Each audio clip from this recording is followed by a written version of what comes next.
BUMN secara general. Kira-kira apa saja sih langkah-langkah strategis yang akan diambil oleh Kementerian BUMN untuk memastikan bahwa BUMN ini bisa melalui tantangan dan juga peluang bisnis yang baik di tahun 2024? Yang pasti kan kamu tahu ya bahwa kita kan konsolidasinya terus dilakukan. Ya, konsolidasi kita terus dilakukan dan kita sekarang tinggal 41 BUMN. Bahkan Angkasa Pura pun sudah terkonsolidasikan, merger juga. Jadi langkah-langkah yang dilakukan oleh Pak Erik selama hampir 5 tahun ini adalah langkah-langkah strategik pengubahan format dan bentuk dari transformasi ya. Jadi dari BUMN sampai ada yang mengatakan nih gitu ya, ini maaf nih gitu ya. Kalau dulu misalnya Menteri BUMN sibuk ngutak-ngatik siapa direksi tiap tahun gitu ya. Kalau sekarang sih Pak Eriknya sibuk ngutak-ngatik bagaimana mengkonsolidasikan dan mentransformasikan BUMN-nya, dimergerkan, diholdingkan gitu. Bayangin, kita dari 144 BUMN awal Pak Erik sekarang udah menjadi tinggal 41 BUMN.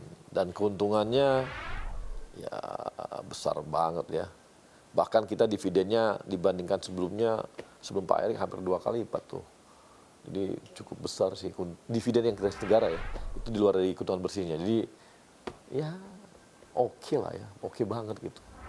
Oke, nah terkait dividen nih Pak, kan BUMN perbankan nih baru-baru saja kemarin bagi-bagi dividen begitu ya Pak. Iya. Kira-kira bagaimana sih harapannya Kementerian BUMN terkait dengan tren kontribusi dividen dari para BUMN utamanya di sektor perbankan?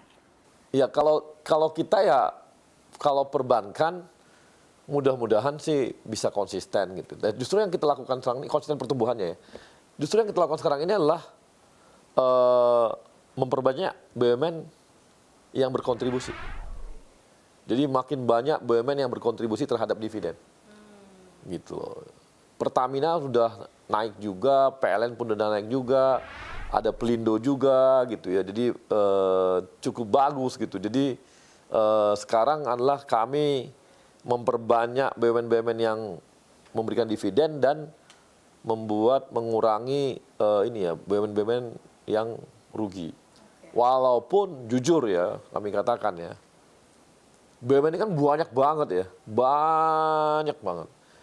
Yang mau nggak mau kita diutak-atik kecil tahu semua dan sebagainya, banyak juga kasus-kasus terjadi gitu.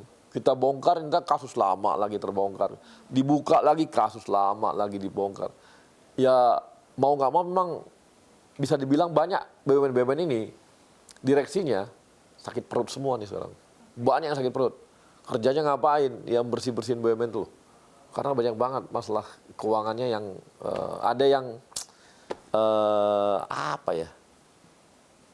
Ya kayak window dressing lah terhadap laporan keuangan lah dan sebagainya lah supaya dianggap bahwa kinerjanya bagus padahal sebenarnya ada hal-hal yang disembunyikan nanti inilah gitu. Hari ini juga kayaknya Pak Erik juga akan bicara mengenai bersih-bersih BUMN tuh kayaknya. Oke, ini gimana sih Pak Kementerian BUMN menyikapi hal itu yang ditutup-tutupi ataupun window dressing tadi di pembukuannya BUMN? Biasanya kita minta BPKP melakukan investigasi atau BPK. Habis itu dapat kalau benar ada fraud lempar ke Kejaksaan Agung. Pak Erik kan begitu. Jadi nggak pernah tuh Pak Erik itu, waduh di masa saya nggak boleh ada deh. Itu enggak. Dia buka langsung aja. Asal ada kita dicium oleh Pak Erik, langsung Pak Erik pasti lakukan itu gitu. Oke, kemudian Pak, apa saja pesan-pesan dari Kementerian BUMN terhadap manajemen BUMN perbankan nih khususnya agar bisa memaksimalkan profitabilitas tetapi di sisi lain tetap berkontribusi nyata dan juga memberikan manfaat kepada masyarakat? Dengan kita bagi-bagi ya, terklaster gitu ya perbankan kita. BRI sebagai holding ultramikro, dia fokus ke UMKM dan ultramikro yang ini kita harapkan apa? Kontribusinya terhadap rakyat gitu ya. Itu UMKM kita makin bisa melakukan pembiayaan dari bantuan mereka. Kemudian dari Mandiri misalnya yang memang kuat di urusan korporasi itu juga bisa mensupport perusahaan-perusahaan yang mulai dari menengah ke atas gitu ya. BNI juga demikian yang mau ekspor dan sebagainya. BTN fokusnya ke perumahan. Dengan pembagian seperti itu pasti kita harapkan mereka bisa makin menggali potensi-potensi yang ada dan mendorong dan yakin aja sih kita kalau pertumbuhan kita bagus industrinya, pertumbuhan usaha kita bagus, pertumbuhan bangsa kita bagus, pasti perbankan bagus. Kecuali kalau ada main-main ya.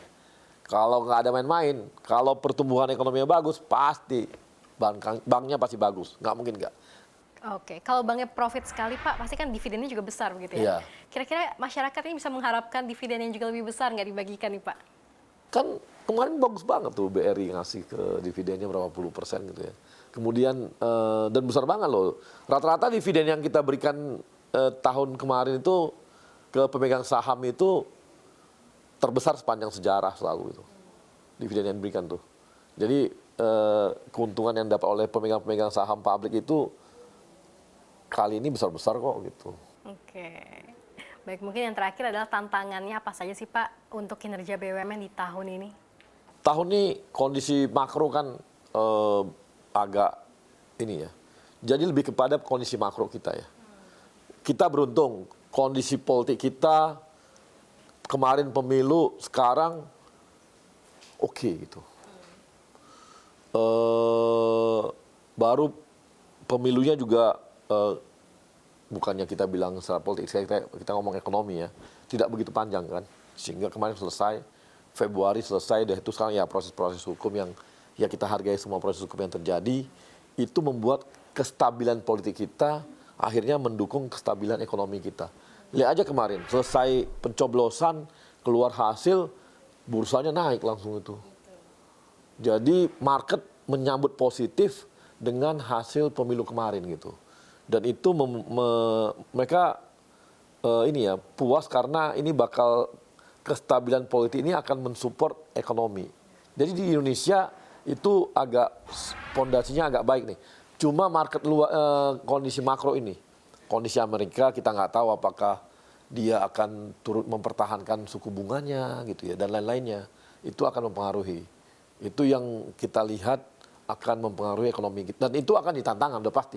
Kalau kondisi ekonominya di luar tidak gitu stabil dikit, nanti kan itu akan membuat BUMN namanya bisnis pasti terpengaruh gitu. Nah ini yang kita harapkan dengan kondisi yang ada. Tapi dengan konsolidasi yang ada sih kita tetap bisa ya ada kenaikan lah kita untuk dividen juga. Misalnya tahun ini kalau bisa gitu ya. Mudah-mudahan. Tapi kalau kondisi makronya jelek banget ya kita harapkan tidak begitu jauh dari yang kemarin juga gitu. Oke, intinya memang publik ini sekarang sangat-sangat menyambut baik, positif terkait dengan kestabilan ekonomi yang ada dan juga kestabilan politik, terutama ya Pak untuk di pasar keuangan dan juga pasar saham Indonesia begitu ya, terutama dari kinerja BUMN sendiri. Baik, terima kasih banyak Pak Ares Sinulinga atas penjelasannya, sehat dan sukses selalu untuk Anda. Dan pemirsa, itulah penjelasan dari staf khusus Menteri Badan Usaha Milik Negara Arya Sinulinga. CNBC Indonesia, Beyond Business.